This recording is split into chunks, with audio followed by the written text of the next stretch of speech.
पहला है आपका गद्यांश पूरे पढ़कर पूछे गए प्रश्नों के उत्तर दीजिए। ठीक है, 2-2 नंबर के टोटल 4 क्वेश्चन पूछे गए हैं। 8 नंबर यहाँ से आपको गद्यांश आपका 8 नंबर का है। आपने पूरा गद्यांश अच्छे से पढ़ लेना है वीडियो को पॉज करके, और नीचे दिए गए आंसरों क्वेश्चन के आंसर देने की कोशिश करनी है। ठीक है, इनके आंसर दे देने। इसके बाद क्वेश्चन नंबर 2 देख लीजिए। निम्नलिखित में से किसी एक विषय पर लगभग 200 शब्दों पर निबंध लिखिए। 8 नंबर यहाँ से मिलेंगे आपको, निबंध भी आपका 8 नंबर का, और 200 शब्दों में लगभग आपको लिखना है। तो सिंपल आपने क्या करना है, ये 4 टॉपिक दिए हैं। स्वच्छता ही सेवा है, राष्ट्रभाषा हिंदी, चंद्रयान 3 की सफलता में महिलाओं का योगदान, और मेरे सपनों का भारत। इतना देखने के साथ साथ मैं एक चीज और बता दूं आपको, अगर आप तैयारी कर रहे हैं तो आप 2 काम जरूर कर लीजिए। पहली बार चैनल पे आए तो चैनल को सब्सक्राइब कीजिए, दोस्तों के साथ शेयर भी कर लेना है। तो आप देख लेते हैं क्वेश्चन पेपर। क्वेश्चन पेपर में क्या क्या है देखो, ये देख लिया आपने।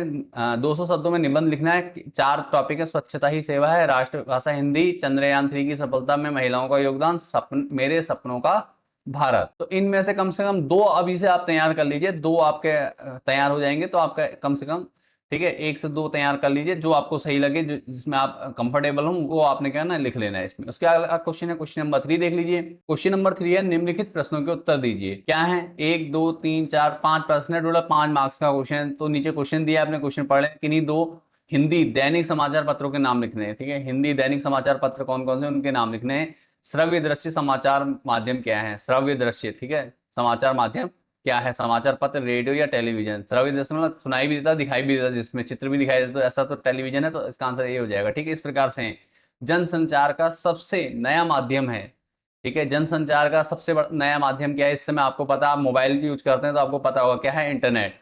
ठीक है, संचार पत्र का सबसे महत्वपूर्ण पृष्ठ कहलाता है। ठीक है, समाचार पत्र का सबसे महत्वपूर्ण पृष्ठ क्या कहलाता है, विज्ञापन, संपादकीय, फोटो, पत्रकारिता। ठीक है, तो ये आपको पता होगा क्या कहलाता है, संपादकीय कहलाता है शायद, देख लेंगे आप। उसके बाद देखिए क्या है बाकी आंसर। आपको मैंने कहा क्या करना है, आपने हमारे व्हाट्सएप चैनल से जुड़ जाना है। व्हाट्सएप चैनल को सब्सक्राइब कर लीजिए। व्हाट्सएप चैनल पर लिंक मिल जाएगा आपको अबाउट में या वीडियो के डिस्क्रिप्शन में, वहां से आप जुड़ जाइए। वहां आपको इसके सॉल्यूशन की वीडियो और सॉल्यूशन भी प्रोवाइड करा दिए जाएंगे।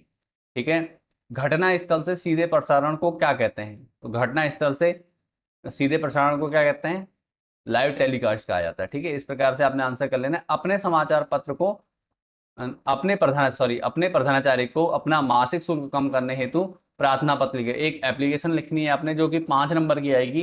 एक एप्लीकेशन ये है आपकी, दूसरी आपकी बोर्ड की परीक्षा में मित्र को सर्वोच्च अंक लाने, या प्रथम आने पर बधाई पत्र लिखना है। ठीक है, एक बधाई पत्र या एक शुल्क, इन दोनों में से एक करना, आपने अच्छे से तैयार जरूर कर लेना है इसको भी। अगला देखिए क्वेश्चन, अब काव्यांश पे आधारित है, आपकी पाठ्य पुस्तक से लिखित है।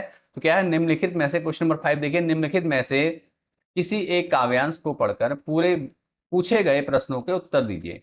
ठीक है, निम्नलिखित में से किसी एक काव्यांश को पढ़कर पूछे गए प्रश्नों के उत्तर दीजिए। 2 × 3, ठीक है, 6 नंबर का टोटल रहने वाला है। नीचे पैराग्राफ ये काव्यांश दिया है, इसको पढ़ लीजिए। उसके बाद 3 क्वेश्चन दिए गए, 2-2 मार्क्स के एक क्वेश्चन रहने वाला है। इन क्वेश्चन को पढ़ के आपने करना, इसके आंसर तैयार कर लेने अच्छे से। आगे बढ़ते हैं। अथवा में एक और दिया है काव्यांश, इस काव्यांश को भी आपने अच्छे से पढ़ लेना। नीचे 3 क्वेश्चन दिए हैं, उनमें से आपने तीनों क्वेश्चन कर लेना है। 2-2 मार्क्स का एक क्वेश्चन है, टोटल 6 मार्क्स आपको मिलेंगे। दोनों में से एक आपको अच्छे से तैयार कर लेना है। क्वेश्चन नंबर 6 है, निम्नलिखित काव्यांश का भाव सौंदर्य और शिल्प सौंदर्य स्पष्ट कीजिए। 4 नंबर का रहेगा ये। भाव सौंदर्य बताना है और शिल्प सौंदर्य बताना है इस काव्यांश का। तो काव्यांश 2 लाइन का काव्यांश है, इसको आपने अच्छे से पढ़ लेना है और आगे इसका भाव सौंदर्य और शिल्प सौंदर्य स्पष्ट करना है। उसके बाद देखिए क्वेश्चन नंबर 7। क्वेश्चन नंबर 7, निम्नलिखित में से किन्हीं 2 प्रश्नों के उत्तर दीजिए।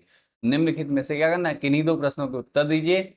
2-2 नंबर के 2 क्वेश्चन हैं, टोटल 3 क्वेश्चन पूछे, 3 में से सिर्फ 2 क्वेश्चन आपको करने, तो आपने क्या करना है, तीनों को तैयार कर लेना है अच्छे से, ताकि आपको एग्जाम में कोई कंफ्यूजन ना रहे और आप एग्जाम में अच्छे खासे मार्क्स लेकर आ सको। कबीर की दृष्टि में ईश्वर एक है, ये सारे क्वेश्चन आपने पढ़ लेने। पानी के रात भर गिरने और प्राण मन के गिरने में क्या संबंध है, मानव शरीर का निर्माण किन 5 तत्वों से हुआ है। बहुत इजी क्वेश्चन है, ये आपने पढ़ लेने। इसके बाद अगला देखिए, निम्नलिखित गद्यांशों में से किसी एक गद्यांश से पूछे गए प्रश्नों के उत्तर दीजिए। 2 × 3, यहाँ भी 2-2 नंबर के 3 क्वेश्चन है, 6 नंबर टोटल आपको मिलेंगे। ये है गद्यांश। तो आपकी पाठ्य पुस्तक की कोई कहानी का कोई पैराग्राफ उठा रखा है, उसके बेस पे आपने क्या करना है, वो बताना है। ठीक है, उत्तर देने। तो पहला क्वेश्चन क्या है, कहानी और कहानीकार का नाम लिखिए। ठीक है, तो आपने क्या ना इसको अच्छे से तैयार कर लेना है इस चैप्टर को। उसका मासिक वेतन पूर्णमासी का चांद है, इसका क्या अर्थ है। ठीक है, अगला क्वेश्चन, नायक के चरित्र की क्या विशेषता होती है आपको बताना। अथवा, बिछड़न, ठीक है, ये पैराग्राफ दिया है, इसको पढ़ लेंगे। उस समय होता है। इसके 3 क्वेश्चन दिए हैं, इनमें से आपने क्या करना है, तीनों क्वेश्चन को पढ़ के अच्छे से इनका उत्तर देना है पैराग्राफ के आधार पर। 2-2 नंबर का एक क्वेश्चन है, इन दोनों पैराग्राफ को अच्छे से तैयार कर लेना है आपने, ठीक है, गद्यांश को। उसके बाद बढ़ते हैं क्वेश्चन नंबर 9 की ओर। क्वेश्चन नंबर 9 दिया गया है, निम्नलिखित प्रश्नों में से किन्हीं 2 प्रश्नों के उत्तर दीजिए। 2 + 2 4, 3 है क्वेश्चन, 3 में से केवल 2 प्रश्नों के उत्तर देने हैं और 2-2 नंबर का एक क्वेश्चन है आपका। टोटल 4 नंबर यहाँ से मिलेंगे। क्वेश्चन आपने पढ़ लेना है और इसके बेस पर आपने क्या करना है, आंसर देना है, ठीक है। अगला देखिए, उसके बाद क्या है, क्वेश्चन नंबर 10। क्वेश्चन नंबर 10 दिया है, निम्नलिखित प्रश्नों में से किन्हीं 2 प्रश्नों के उत्तर दीजिए, ठीक है। 2-2 नंबर के 2 प्रश्न हैं। प्रश्न आपके सामने दिए हुए हैं, तीनों प्रश्नों को आपने अच्छे से तैयार कर लेना है, जिसमें आप कंफर्टेबल हो वो पेपर में आप कर लेंगे, ठीक है। उसके बाद अगला क्वेश्चन है, खंड ब, अधोलिखित गद्यांश पठित्वा पटना प्रश्नानाम उत्तरत। तो ये क्या है, ये है आपका संस्कृत वाला जो अनिवार्य संस्कृत वाला पोर्शन है वो है। तो आपने क्या ना, खंड ब में अनिवार्य संस्कृत है, इसको भी अच्छे से तैयार कर लेना। इसमें भी क्या है, एक अधोलिखित गद्यांश दिया गया है, इसको पढ़ के प्रश्नों के उत्तर देने। तो गद्यांश आपके सामने ये दिया हुआ है, इसको आपने अच्छे से पढ़ लेना है, वीडियो को पॉज करके। और उसके बाद नीचे 3 क्वेश्चन दिए, इन क्वेश्चनों के उत्तर दीजिए। 2-2 नंबर के 3 क्वेश्चन है आपके, टोटल 6 नंबर यहाँ से मिल जाएंगे। उसके बाद देखिए अगला है क्वेश्चन नंबर 12। क्वेश्चन नंबर 12 क्या है, अधोलिखित श्लोकम पठित्वा प्रश्नों उत्तरत, ठीक है। नीचे एक श्लोक दिया हुआ है, इसको पढ़कर इसके नीचे दिए गए प्रश्नों के उत्तर देने। 2-2 नंबर के 2 क्वेश्चन पूछेंगे, टोटल यहाँ से आपको 4 नंबर मिलेंगे बेटा। तो इसको क्या करना है, आपने अच्छे से पढ़ लेना है, श्लोक इसको तैयार कर लेना है और इसको वो कर देना आपने, ठीक है। उसके बाद क्वेश्चन नंबर 13 है, चतुर्थ 4 प्रश्नानां संस्कृत भाषायां पूर्ण वाक्येन उत्तरत, ठीक है।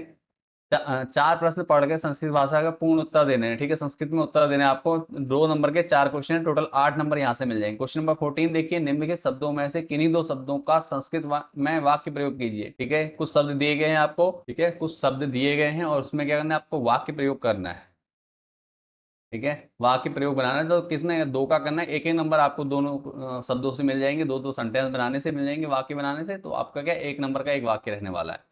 क्वेश्चन नंबर 15 है, गम धातु प्रथम पुरुष बहुवचन से रूप लिखित, ठीक है। गम धातु प्रथम पुरुष बहुवचन के रूप लिखने हैं आपने, ठीक है। इसके बाद इसी में क के बाद ख है, जगत शब्द सप्तमी विभक्ति एक वचन रूप अस्ति।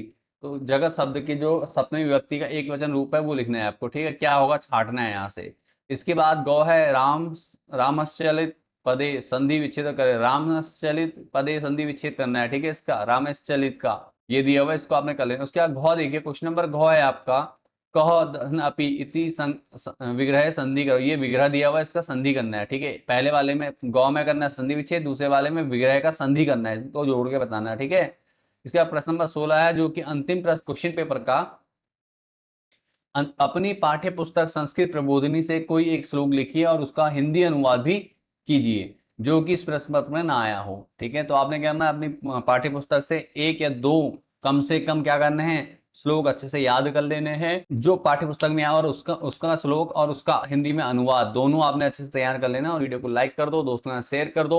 क्वेश्चन पेपर का सॉल्यूशन चाहते हैं कंप्लीट, कमेंट कर देंगे और साथ में हमारे व्हाट्सएप चैनल को ज्वाइन कर लेंगे। इसी के साथ और विषयों के भी जल्दी आप लोगों को क्वेश्चन पेपर मिलने वाले हैं, तो चैनल से जुड़े रहने के साथ दोस्तों को भी चैनल से जोड़ना है। चलिए मिलते हैं नेक्स्ट वीडियो में, तब तक के लिए bye and take care. Thanks for watching this video.